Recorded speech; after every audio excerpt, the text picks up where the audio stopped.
Бик яратам. Һәм инде менә театр киллиятендә 4 ел укыганнан соң мин үземдә шуны аңладым, әле миңа бу гына җитмәде икәнлеген, һәм килдем Казан федераль университетына, анда 5 ел укыдым.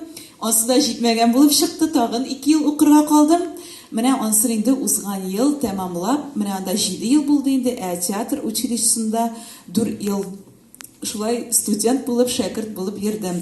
Укуым бик күңелле процесс, бик кызыклы процесс дип саныйм, шуңа күрә бу мине шул ягы белән җәлеп иткәндер беренчедән.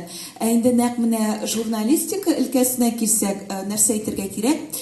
Ул шулай ук иҗат өлкәсе. Мин кичкенәдән үк менә сезнең арагызда да бардыр шундый кешеләр, шундый балалар укырга, язарга, бәлки кемдер шигырьләр иҗат итәргә яратадыр. Шул ягы белән игътибарымны алды, үзенә җәлеп итте. Һәм инде мин менә башка барбер икесе иҗат өлкәсе булуга карамастан, ништер башка юнәлештәге белем дә булсын дип, үземне шул яктан ачасым килде. Аннан соң менә монда хәзер күзәтеп утырам, сезгә дә карап, шуны әйтергә телим. Аннан тыш мин шулай ук Казандагы 2нче татар гимназиясында актерлык осталыгы дәресләрен алып барам.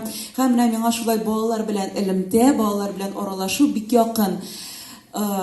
Менә монда сезне күреп нәрсә әйтәсе килә, сезне күреп әлбәттә күңел сөенә. Менә шундый укытучыларыгыз, шундый остазларыгыз бар.